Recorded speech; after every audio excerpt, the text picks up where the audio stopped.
But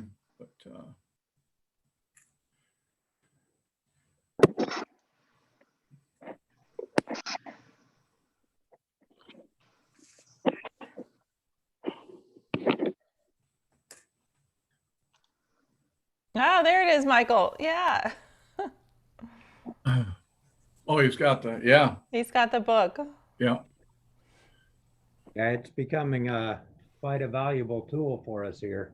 Yeah, Yeah, great. yeah, it sure is. Reaffirmed a lot of the actions that we were taking Yep, and that's good. intending to take. Yeah, Really helpful when you see that out there in the manufacturing world, these processes are actually being used, happening, helping companies to grow and progress. So thank you for that, Bob. oh yeah, hey, you're welcome.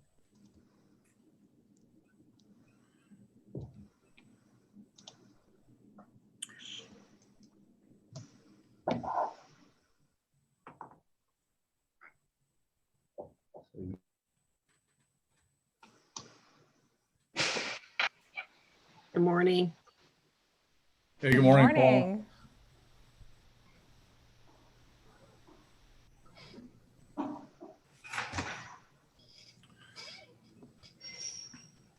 Beth, we just wanted you to know that Amy and Mia and I think Maria also are going to be joining, but we couldn't wait for them if that's a concern because they had a few things to take care of and they'll be in as soon as they can.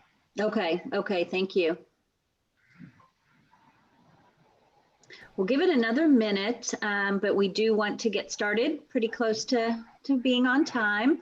We are recording today, so it will be available for your review or if anyone misses it today. Yeah, hey, Beth, I did have a BAMA member that got back to me that they did want to make sure they got the recording and then join the rest of them. So I'll Okay, give you that information afterwards. okay, that's wonderful. So good morning, everyone, and thank you for being with us today. I'm Beth Gallick, the Executive Director of BAMA. BAMA's mission is to advance Tampa Bay manufacturers through workforce development, networking, education, advocacy, and technology. We have been around in the Tampa Bay area for the last 60 years. So this year we are celebrating our 60th anniversary. So we're very happy about that. And we couldn't have done it without all our wonderful members, volunteers, board members. So thank you everyone for your support throughout the years. We're pleased that you're here today for our first in a three-part series, our Lunch and Learn on Innovation, a Total Portfolio Approach. And we have two fantastic presenters today. The first is an industry expert in the field of design thinking and human-centered innovation. She's built a reputation as a master human-centered innovation strategist, trainer, and facilitator, having led programs in more than 20 countries. She's the former global design thinking leader at Procter & Gamble, where she led more than 250 workshops, often at the request of C-suite executives. She's the founder and CEO of Ampersand Innovation, a design thinking and human-centered innovation strategy consultancy. And her name is Holly O'Driscoll. So thank you, Holly, and welcome today. Hi, everyone. Thanks so much, Beth. Yeah, excited to be here today. And our second presenter has honed his skills in a dynamic business career, which included 2 assignments, 5 years in Asia and 3 in Mexico, working for 3 global 500 companies and 2 smaller private companies. He has 15 years as a general manager with full P&L responsibility and has led startups, turnarounds, acquisition, integrations, and transformations in safety, quality, productivity, and culture. As a business advisor and executive coach, he is able to call on the following areas of expertise: business acceleration, business startup, lean canvas and lean startup, innovation, product development, process improvement, lean and quality, manufacturing systems, including ERPs and MES, psychometric assessments, and I probably pronounced that one wrong, DISC index, value index, Attribute Index, and Asia Sourcing. So please welcome our first presenter this morning, Bob Kinney. Hey, thanks, Beth. And Holly, it's great to have you back with a BAMA event. Holly was part of our last in-person roundtable that probably a lot of you remember. Anyway, today we're gonna go over this topic that we both are really excited about. We've been talking about this for just over a year and collaborating on this. So it's something we're really excited about. So the first thing I wanted to do is go to this. Can you see that? Not yet. No, maybe it's loading. All we saw was numbers. Oh, is that? Let me, Do you have co-host privileges, Bob, or host? Beth, do I have? Can I share my screen? All participants are There able you to go. share. All right, here There we you go. go. Okay. Okay, so what we've got is a three-part series. So let me just show you this summary slide here. And I think we can make it full screen too. That'll show up a little better down Okay. at the bottom. Let me see if, you know what, can that work or not? I'm not. Yeah, maybe just hit the yeah. X over by design ideas and it'll close out that right margin. There we you go. There, that's All right. better. Yeah. Yep, thanks. So what we're going to talk about today is the bottom-up idea program, Easy Kaizen and the bottom-up ideas. And then in part two, we're going to talk next Tuesday on the midsection, the mid-level ideas. And then in our final session, we're going to talk about, and Holly will lead the majority of that, design thinking, innovation. And really one of the focuses will be is on how this top level innovation, how that can work much better when you have a strong bottom up idea program, meaning everybody involved and engaged in innovation. So that's one of the hallmarks of this program. So let me go to where I first learned this bottom up idea program, or what I used to call Japanese style suggestion system. I was working in Asia on an expat assignment and was invited to a quality symposium put on by Sony. And the last presenter before lunch went over their suggestion system results, and he was talking about, how many thousands of ideas they had implemented in that facility. A lot of them, bottom up, employees at all levels.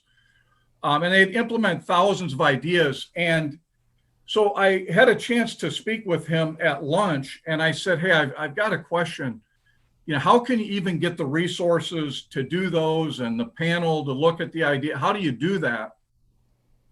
And he said, they're already finished. And I said, what? He said, the ideas are finished when they're turned in. So in other words, the employees develop and implement their own ideas, and then they're captured in this program. So as you can imagine, many of these are small ideas, incremental ideas. These are ideas that are within the scope of that person doing the work typically. Dr. Deming called it do your work, improve your work, every day being on the lookout, to do that. And then what you do is you have everybody in this mindset of implementing improvements all the time. It's kind of like daily action, everybody on the lookout all the time. So I went ahead and put this together into like my own program, and I took it around, did that in Asia and in Latin America and in the US. So I touched, Western, Latin, and Asian cultures. It always seemed to work, and we would tweak it a little bit as we went along. And then when I started this business, I wanted to before I started writing some LinkedIn articles, I thought, I need to check in with, who would be a global thought leader on this, and how do I kind of do a sanity check? So I found this gentleman. Did that come across? Can you see that screen? Can you? Yes, we can see it, Bob. Yeah, okay. Yeah, we got it. You all see it. Yeah, okay. So what I did is I did some research and I found this Norman Bodek, and that book on the right, The Idea Generator. And from what I had researched, I said, this guy, probably knows this better than anybody. And we traded emails, and then we had a call. The first time we had a call, we spent an hour and a half talking about this. Kind of tells you a little bit about Norman and wanting to share ideas. But anyway, I said, hey, I'm calling really, I want to talk about what you call quick and easy Kaizen.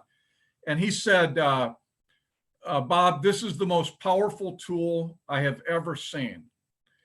I said, wow, it's really, I was kind of finding the same thing, but I said, well, how surprised are you that it's not more widely adopted, especially in the West, let's say. And he said, shocked every day.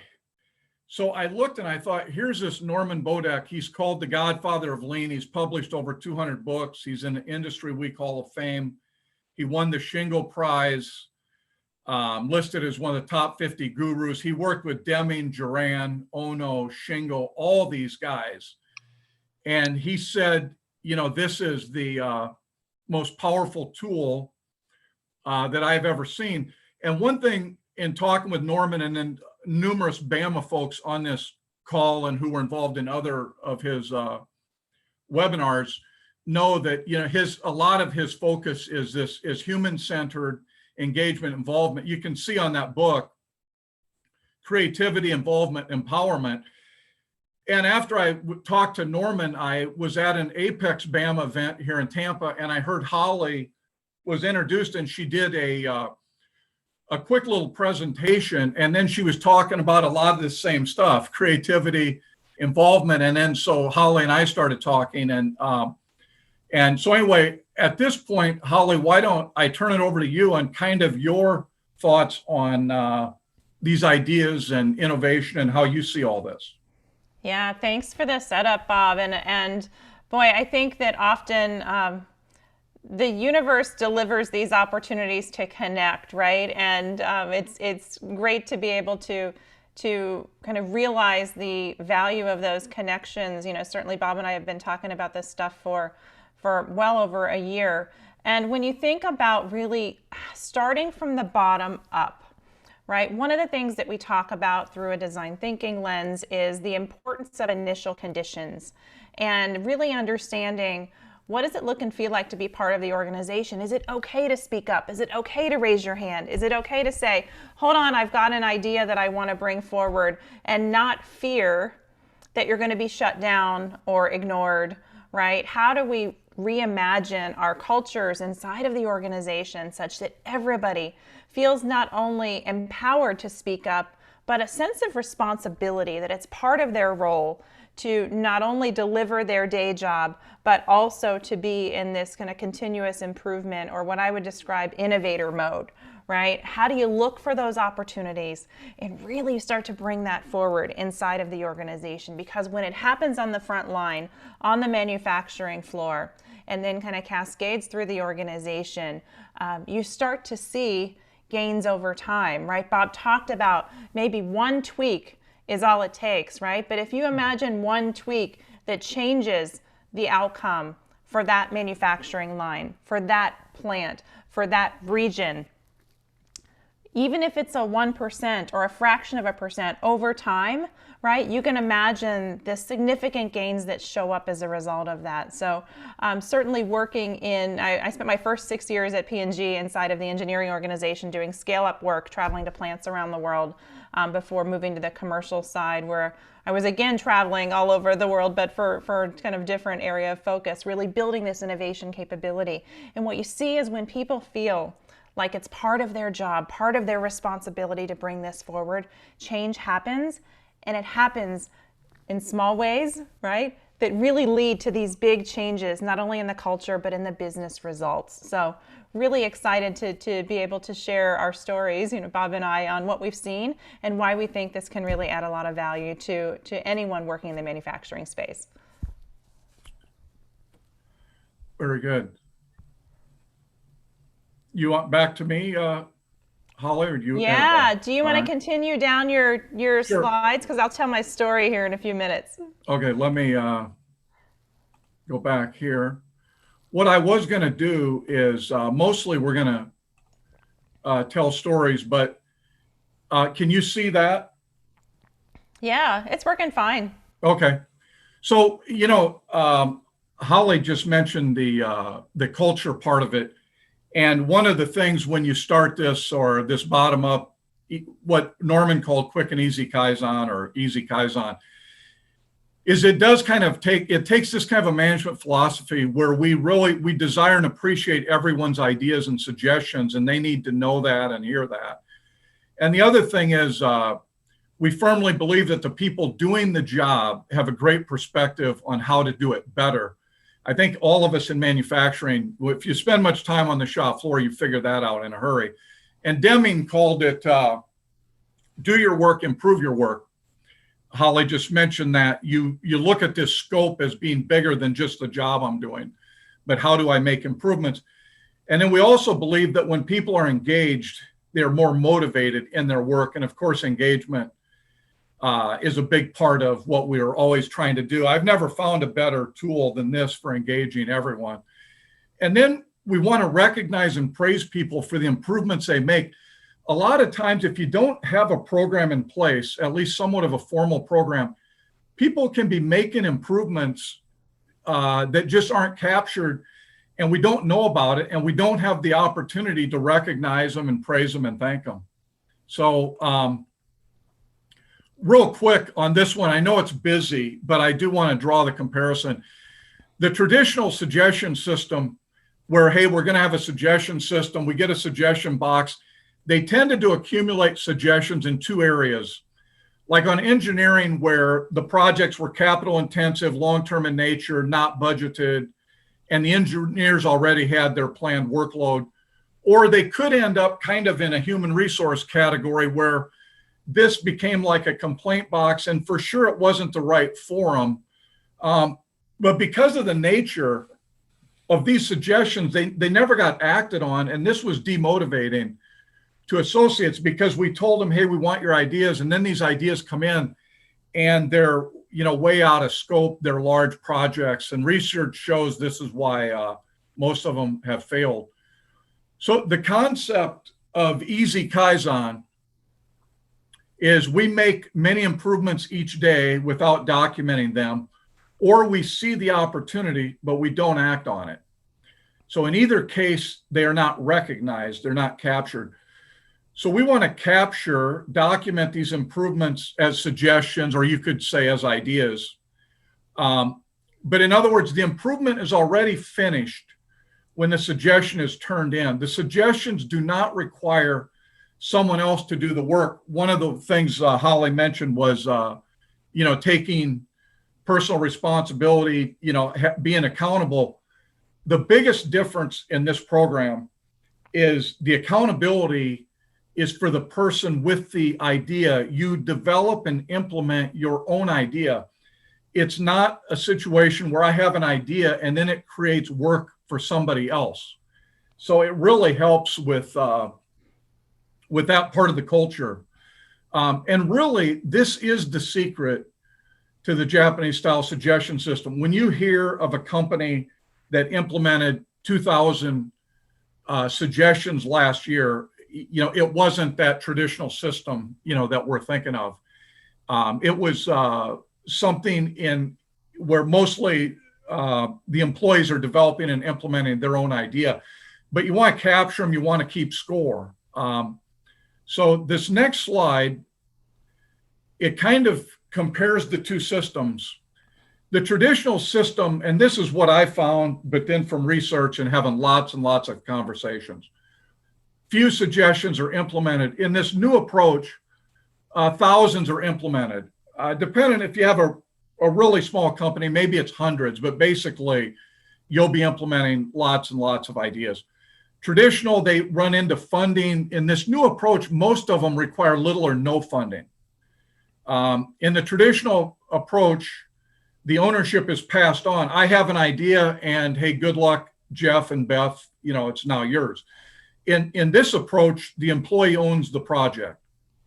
In the traditional, very small percent are involved in the program. In this approach, almost everyone, you try to get almost everybody involved. In the traditional one, panel reviews ideas. In this approach, there's no panel. In a traditional system, there's a small percent implemented. In this program, you can have, depending on how you set it up, you'd have 100% implemented. In a traditional approach, savings is the objective. In this approach, culture is the objective, culture and mindset.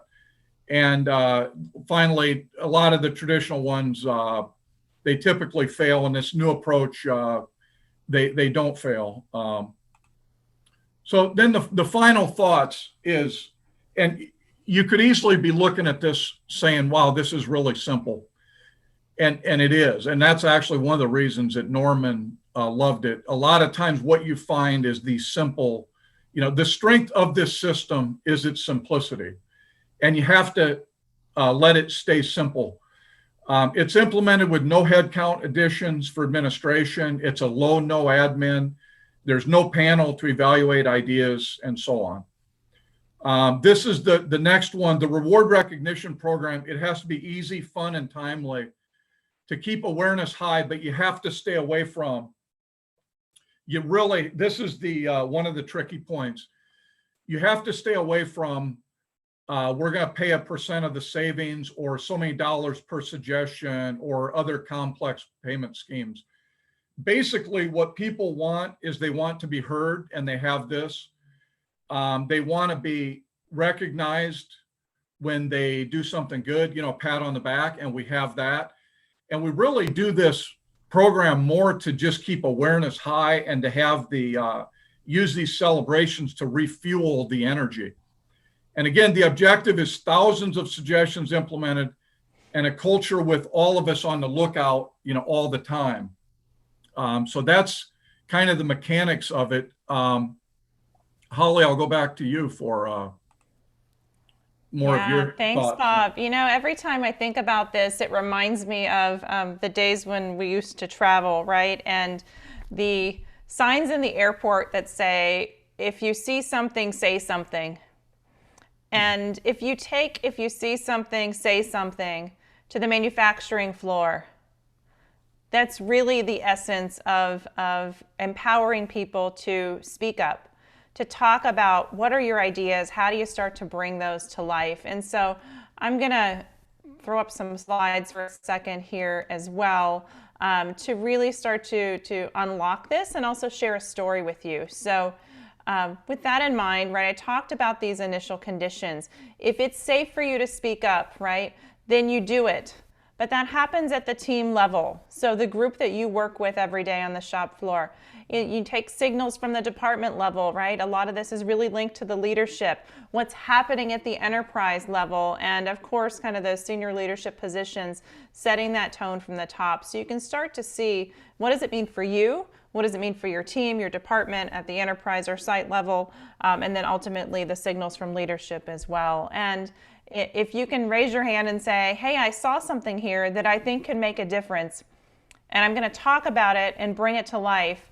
And then once the modification, the idea has been implemented, go in and serve that up as a way to really showcase the cost savings, showcase the impact on efficiency or on people, on the outcomes that we're really longing for.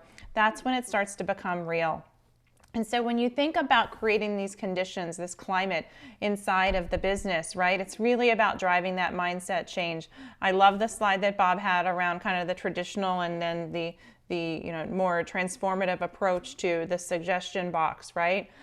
Because these behaviors that we have create the conditions for people to speak up or not, right? Those conditions, those experiences, those moments of experience that people have when they come to work every day kind of set the tone for what's normal here. What culture is it that we're bringing forward? And then our culture starts to inform our thinking. Bob, it reminds me of the story that you had about the woman who had the idea 30 years ago on how to make an improvement. You want to tell that story for a second? Yeah, sure. So one of the, in Japanese, there's a name of a quality program called Jidoka.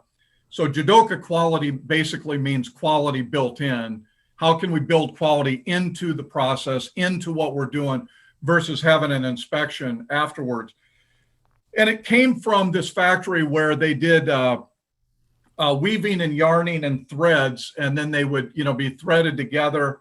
They would come up onto a big reel, and then when the reel was full, it would go to the shipping dock and so on. And back at that time, they would do a final test before they shipped. They would do a pull test to make sure that that thread or yarn or whatever, that weaving, that it had this certain test that it passed the spec. And one day they did the pull, which this did happen, and it failed, which means that, that shipment can't go and we have this rework situation. So the plant manager went back to this machine and is kind of observing it. And the operator is there, and the operator comes over to the plant manager and says, do you see where the threading comes around this reel and this pulley, and then it goes to this pulley? Could you put in a tensioning device? Could you set up the machine so that it's automatically meeting that pull test? In other words, that take-up reel is really doing your pull test, so you build it into the process. He says, wow, that's a great idea. Let me get maintenance and an engineer. And they came over and they looked at it and they did a retrofit, and they were all excited it worked. And then the plant manager came back out the next day and said, hey, I wanted to thank you for that idea. Great idea. And one other thing, I was wondering, when did you first have that idea? And she said 30 years ago. And that's kind of, I told that at another event at Mike Brewster was at, BAMA member. And Mike says, wow, afterwards, he said, I got thinking, how many of those do I have in my operation where we, somebody knows and we haven't, had that involvement yet. So that's where Jidoka quality comes from. And that's the mindset change that we're talking about, right? On what needs to be true for that person who's run that line for 30 years without speaking up, right? And the amount of productivity gains that could have resulted from being able to share that idea, implement it, right? It wasn't a capital expenditure, right? This wasn't a big task force that required, months of planning and implementation. This was about calling maintenance and calling the engineer and saying, hold on a second, right? So you can see on this cascade here that, our culture informs our thinking, and our thoughts inform our ideas, right? On, wow, we're seeing these opportunities in front of us all the time. And once you're wired for this, you kind of see these opportunities all over the place. I'll give you an example. I feel like when we used to travel, a lot of them are travel related because it feels like those weren't necessarily the most well-designed experiences.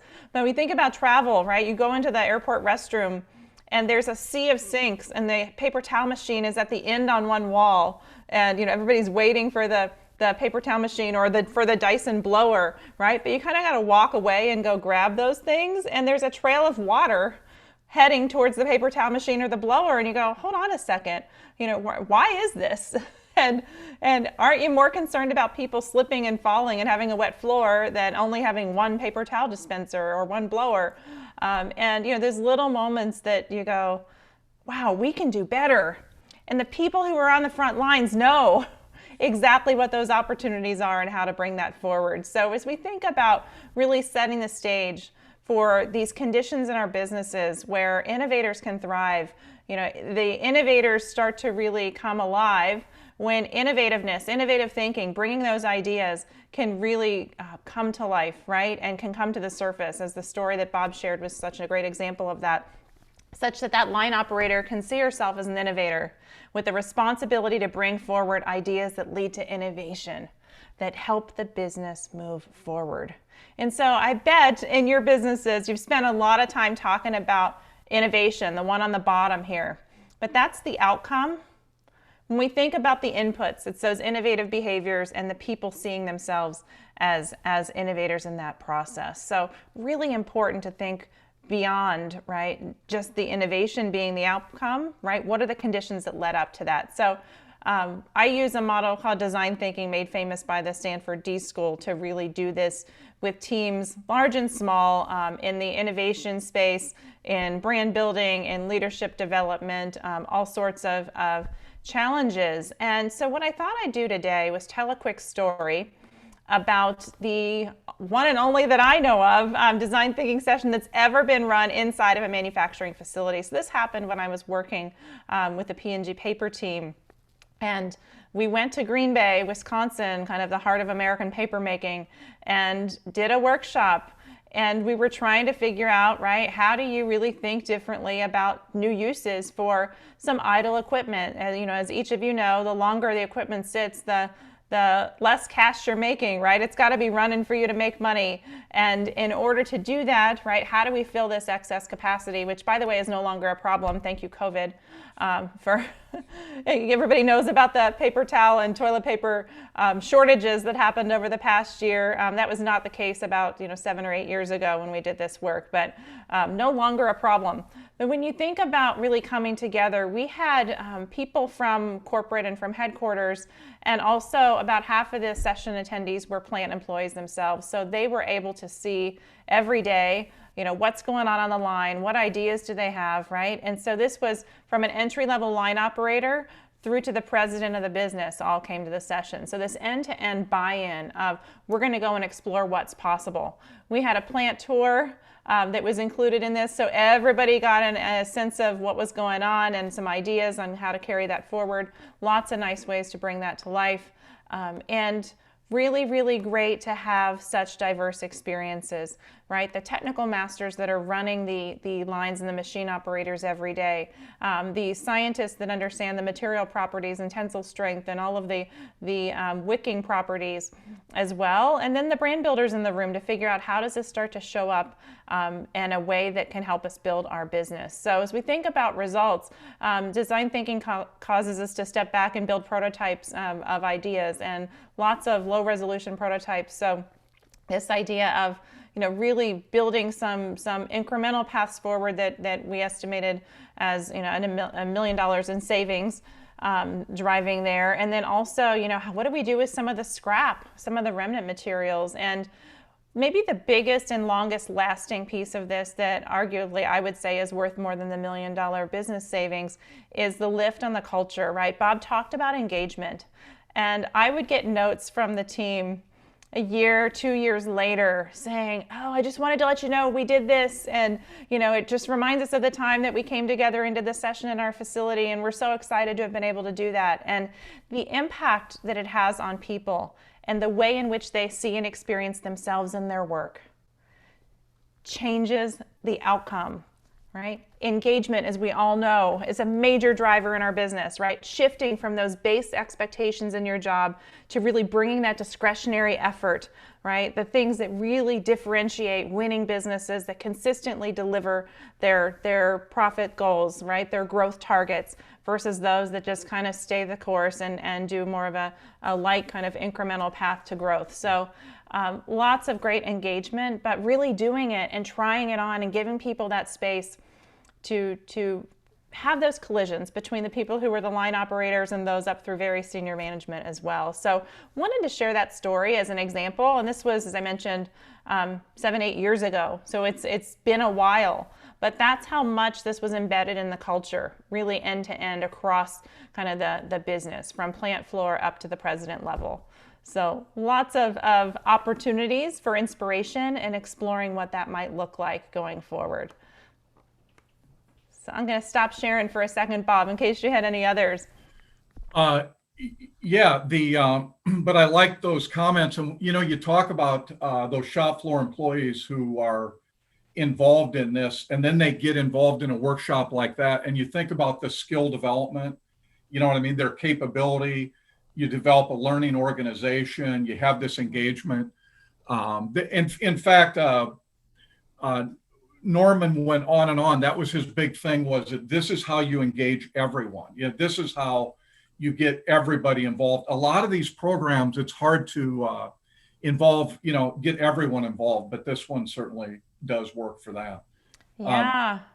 And with that in mind, what we thought we would do is send you to a breakout to really give you an opportunity to think about, wow, what are those signals that maybe you could start to build into your own culture on the plant floor. If you had to do one or two things differently starting tomorrow, what might they be?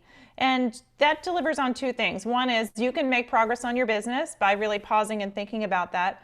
Second is building some connections and cross-functional, relationships with other people in the BAMA network, such that you can learn from each other. So I think what we'd like to do is send you into breakouts. Maybe Beth, can you, and I'm happy to drive on the breakouts as well. If you want to give me co-host privileges, I can do that. Or if you want to do it, that's fine as well.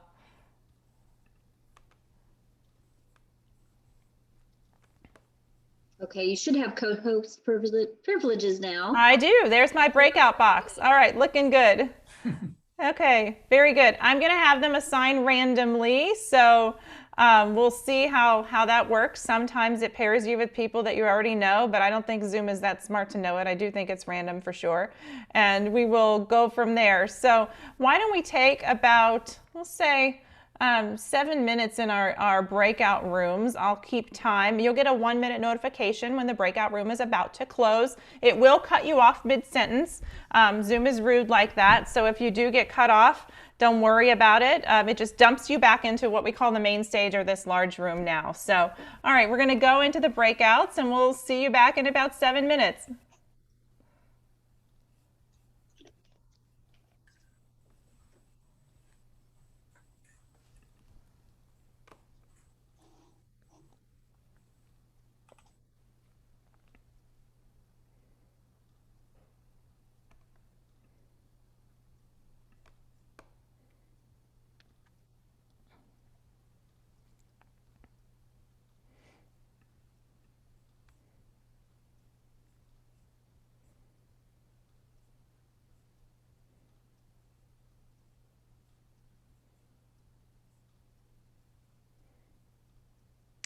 All right, they are almost all in. Very good.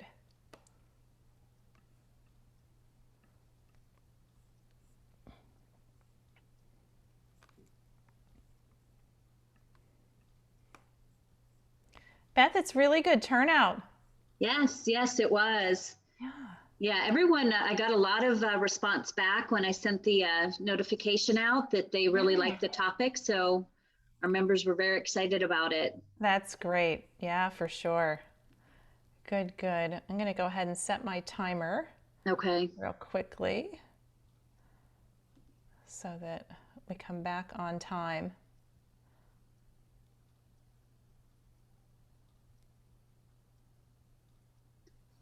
Looks like Bob's rooms just has 2.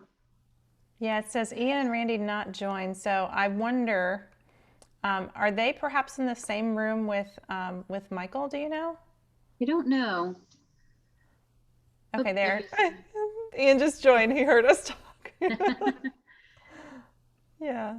Randy, are you able to join your breakout? You in the bigger meeting maybe?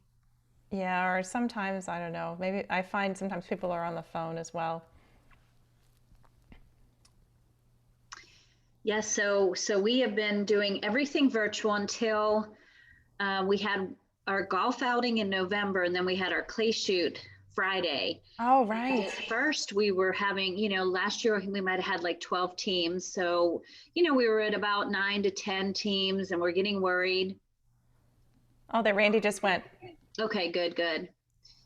So the last 2 weeks before the clay shoot, we got so many people join. They were begging us to, we had closed off registration. They were begging us to let them join. We had almost tripled our attendance.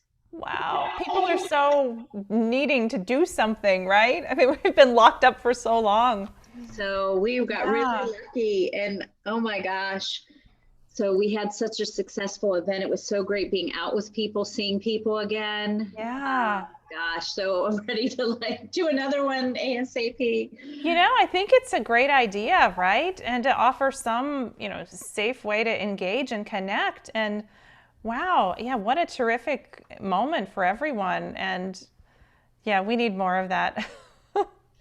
And it benefits our veteran scholarships. So we do scholarships for students, veteran students that are going into the manufacturing or, some type of STEM career.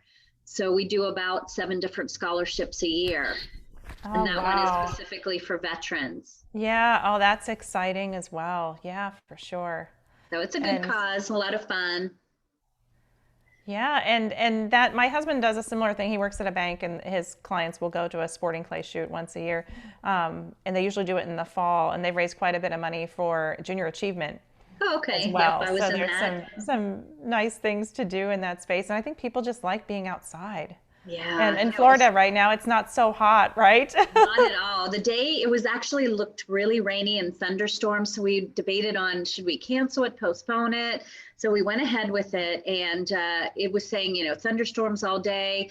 So when we got there, it wasn't raining, and then they saw a band coming through. We waited it out about 20 minutes, and then it poured down rain, and the rest of the day it was beautiful. It worked out so perfectly. So good, right? To be able to stick with your plan. I know, because I thought, oh my gosh, the next Friday they had available wasn't until April. Right. So can you imagine having to wait all that time? We would have definitely lost momentum. Right. Yeah. Sometimes things just work out, right? Yes. So we're so thankful. So now it's like, okay, this week it's like I can take a deep breath. Right. No, it's really good. I know last week when Bob and I were talking, he said, I'm not totally sure how many people are going to join because it felt like it was a little bit of short notice. And so yesterday I checked in with him. He's like, no, we're a go. And I'm like, okay, great. And it seems, that we can send out the notices a little later with it being virtual. Right. And, sometimes early, people don't really know what their schedule is. So if we send it out, a couple days, they say, oh, okay, I'm free. It's just virtual so I can attend. Yeah. So we've had pretty good luck so far. Which is fantastic, right? It's clear that people really want to be together, even if it's in a virtual space. It's so good to see a face. I know. No, for sure. It's funny. Here comes my dog. Oh, you hear me talking? Huh? Do you hear me talking? You say hi to Miss Beth? You say Hi there. What kind of dog is he? She's a white German Shepherd. She's 95 pounds.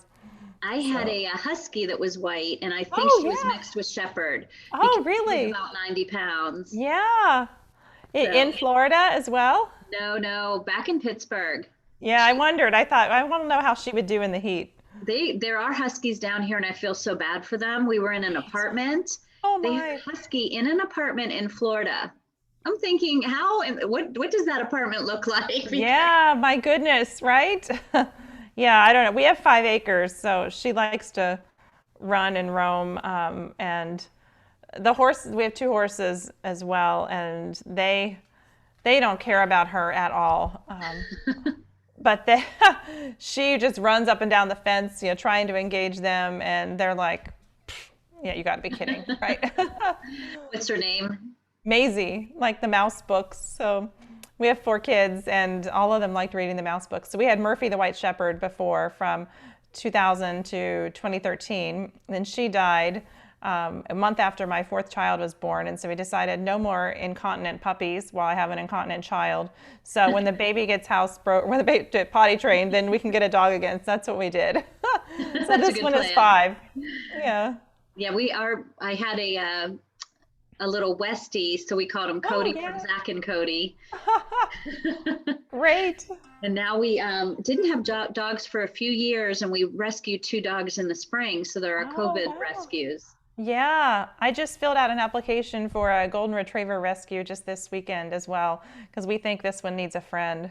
Yeah, So, yeah, that's how ours were. We had got one and then we thought he needed an emotional support dog. right. So we got the second one, but now she's worse than the first. So. Oh no. Oh my goodness. Yeah, we're trying to figure that out. So between our biggest deterrent really is the additional dog hair in the house. Yeah, it's so much. Oh my gosh. Yeah, I have on, yeah, I've got my uniform, Beth, my black yoga pants and my fuzzy slippers because I haven't had shoes on since I know. That's right. Exactly. That's exactly right. Yes, I put on a sweater and a necklace and some lipstick and I'm ready for work. I know, I got my blouse on. Right. But we're comfy.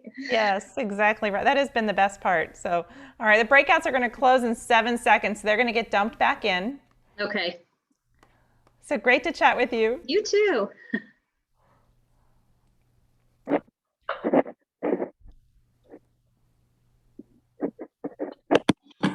All right. Hey, everyone, welcome back. I suspect since everyone got dumped back into the main stage that some of you did get cut off mid-sentence. So as I mentioned, Zoom is kind of rude like that. But it does help us kind of stay on track. rude. How rude, exactly right.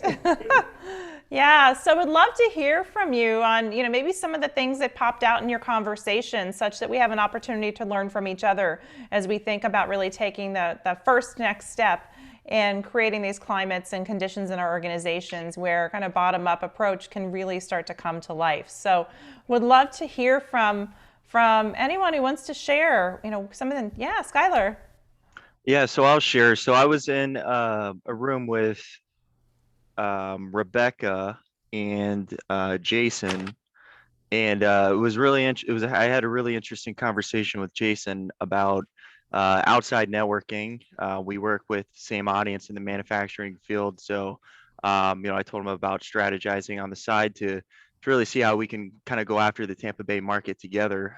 Since we do kind of engage with the same audience, I'm sure there's certain companies I can introduce him to that I work with in the polar opposite. So, just opportunity to learn a little bit more about his business and kind of how he goes about, networking and seeing how we might fit together. And then, the conversation with Rebecca was, really interesting. She was talking about working at Northrop Grumman and looking for a new position in supply chain. So, we're helping her out with some big names here in Tampa and just seeing what we can do to help. Yeah, thanks for that, Skylar. I love even in a virtual context, right? Building those connections and supporting each other. So thanks for sharing that example. Yeah, anyone else have anything to share from their breakouts? This is Jeff. I was in with Scott and Stephen Kimbler and I forgot the other guy. Sorry. Anyway, one of the points which I'll throw kind of to you guys. Stephen made the comment of how over time you don't want it the suggestion box, so to say, to just be a complaint box, and try to dig in a little deeper to how your concepts apply. And some question I posed is based on your comment to develop and implement at the ground level your own idea is how to really execute that as far as how they can do that because it's going to, how do they address the impact it's going to have to other departments and the impact upstream and downstream to the process. Yeah, it seems that giving them the idea that you should just go implement that, many people won't have the wherewithal or authority, time to actually do that. It seems like you almost have to have the bigger oversight, or it will be quite difficult to make it happen. Well,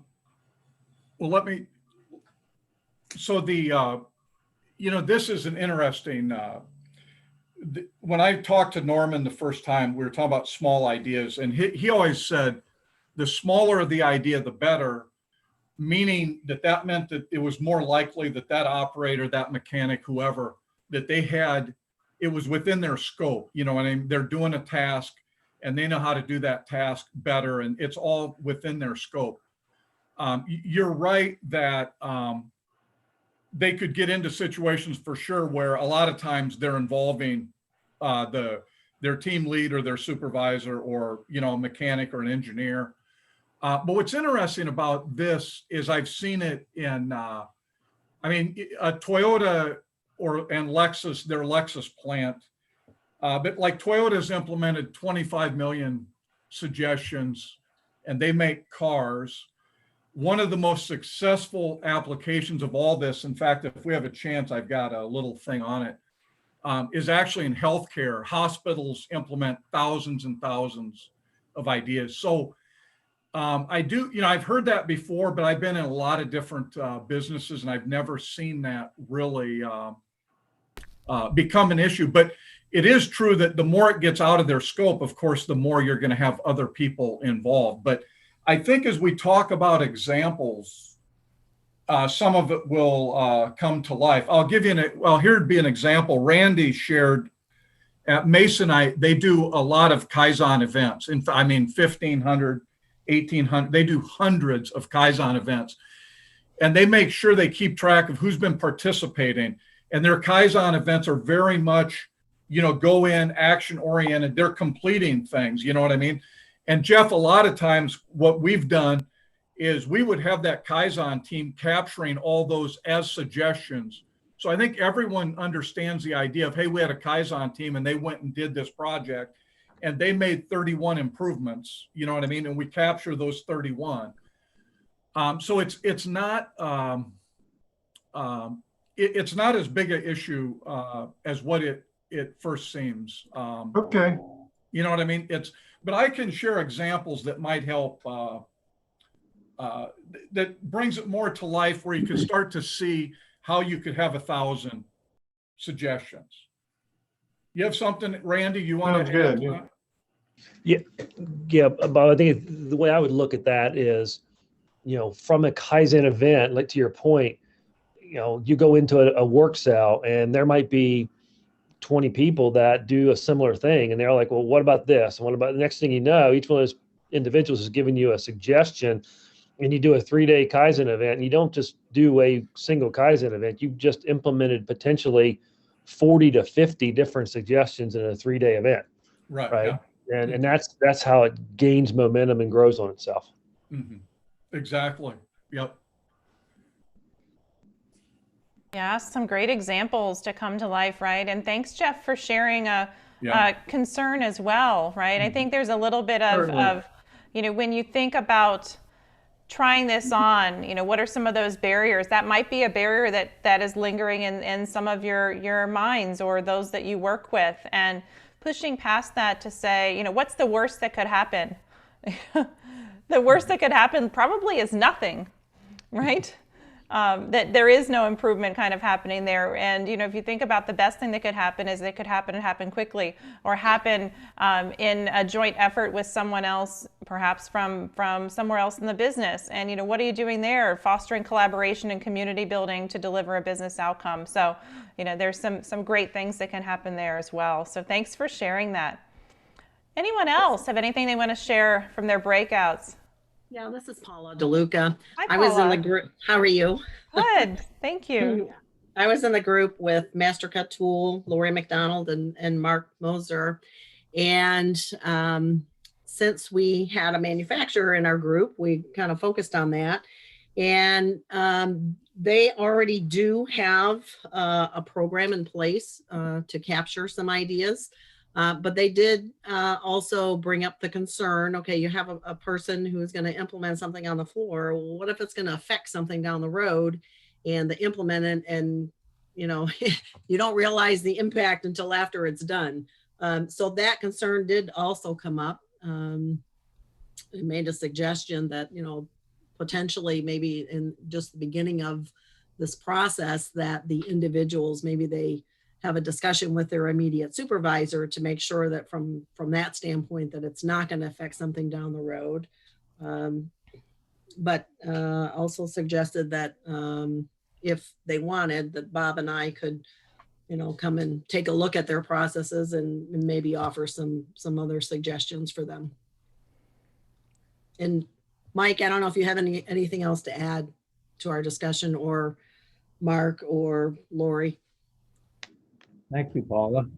Yes, so the question was, and you described it well, but we've been actually, since the beginning of this year, we made the decision to actually find those improvements that have already happened. And I was amazed when Bob came in and he said, hey, you should find those improvements that already have happened. And we've been doing that. We actually just go out, we find these improvements, we take a picture of them, and we give a MORE award. That's what we call it, Master Cut Operational Refinement Efforts. So that part of it we kind of have going, and it's working out pretty well. But one concern we have is we want to make sure that the culture is well developed, so that you don't get, say, a new employee or someone who's new to a certain job coming up with an idea that actually may not work. Maybe they don't have the experience to implement something. So we don't want everybody just implementing anything that comes to mind. It seems that there needs to be some process in place for some of these suggestions, and I'd like to hear comments about that. Yeah. Hey, Michael. Yeah. When I say they develop and implement their own idea, it doesn't mean that you now have 100 freelancers, out in the factory and everybody just does, you know what I mean? But the point is, just like you went back to all those improvements that were made already, you could draw a little story to every one of them about how that came from an employee had an idea. The best example of these, because what we're after, right, is the 8th waste in Lean, which is the untapped human potential, the creativity in every person, or as Holly says, inside everyone is an innovator. And whenever, like Paula or Beth and any of us are out and you're touring the manufacturers in Bama, on the shop tour at some point, the plant manager will say, oh, let me show you this. And they have this big, wide smile on it. Let me show you what this person came up with. And they take you over and they go, here's what this person came up with. We used to do it this way. Look at this amazing improvement. And you're like, wow, and those are the ones that it's those. And then what Randy said, we're doing a Kaizen event and we get all of our people involved in those over the course of time. We do a Kaizen event and they did 42 improvements. Okay, now I got those 42. A safety team went out and they were active and they actually find it, fix it, and they have 10. Now I have 52. Then I have these that you went and looked at that are kind of grandfathered. Pretty soon you can see, you have a meeting with a customer and they say, hey, we would love to do business with you, but you're going to need to do these 5 things different. So then you look at what are those 5 things. What you're doing is capturing how flexible and how creative and how quick you are at making improvements, making innovations. You keep track so you can celebrate as a team and build momentum, right? So if there was an employee survey, how good is your team at continuous improvement, or what kind of a priority does it have? They're going to say, we're off the charts. We're like we're rock stars at continuous improvement. And you have everybody on the lookout. So as Holly was saying, how when you do this, the cultural change, just imagine everybody on the lookout every day for continuous improvement and waste reduction all the time, like a mindset, like an umbrella. What happens to defects? When we did this at Ingram Micro, defects dropped by 94%. I mean, at ABB and Virginia, warranty costs dropped 70%. I mean, it just starts. So that's what you're after, is this umbrella. The best way to do it is to look at examples of improvements that people have made already and kind of draw that story back. You know what I mean? And for sure, what you want to do is to be able to thank those people, right? You want to recognize them, thank them, share the idea, and so on, because that's how you build the momentum in your culture. By the way, let me go to Let's see. And we got about 3 minutes, Bob. Okay, let me,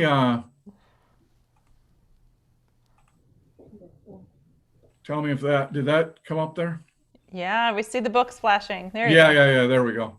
Some of you, well, let me get rid of it. A company that's pretty innovative. You guys, can you read this? I know it's real busy. It came from Jeff Bezos' letter to shareholders.